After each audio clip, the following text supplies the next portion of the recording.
episode 4 of Taking It to the Text.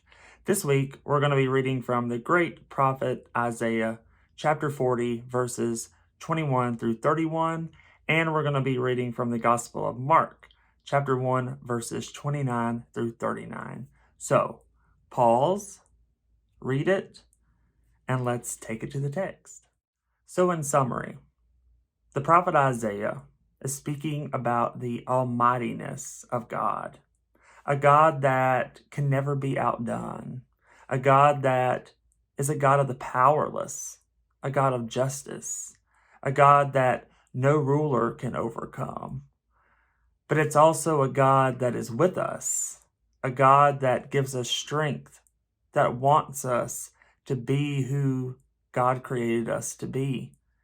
How magnificent is that?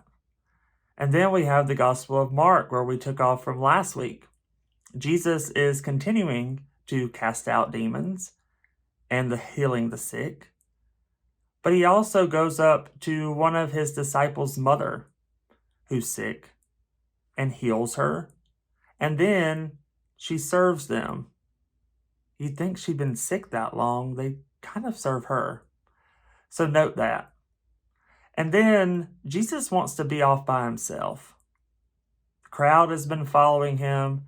He wants to be alone. And so he goes off by himself. But then the disciples find him. And they're like, "Come on, Jesus. It's time to get busy." So he goes and continues his ministry. I mean, sometimes we want to be by ourselves. I know I do.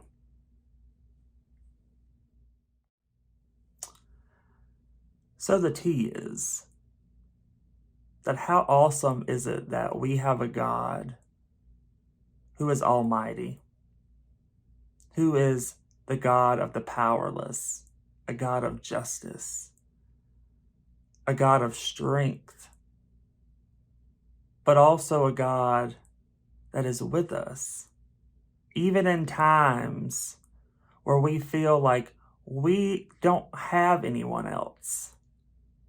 Even in a time such as this hellacious time, that we have a God that is above all, but also within it all, and within us.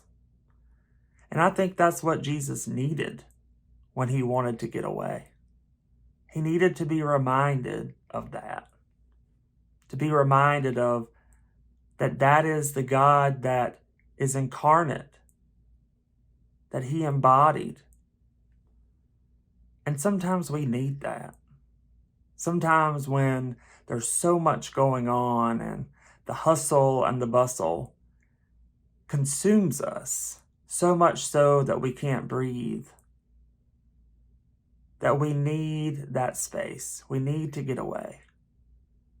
Because it is in that we are reminded of the God that we follow, and we are reminded of the mission that we're on, to call out evil, to heal people, to be in the world and to do justice. And sometimes we need that. But we have a God that gives us that strength, that mounts us up on eagle's wings. Man, it was really fun to ride that eagle.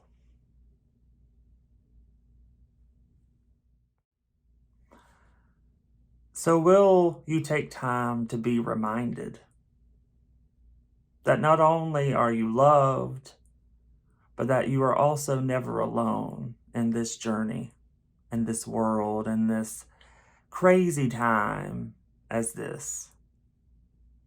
So get out of here and pray. Be by yourself so you can get up and go to work and do the work of God.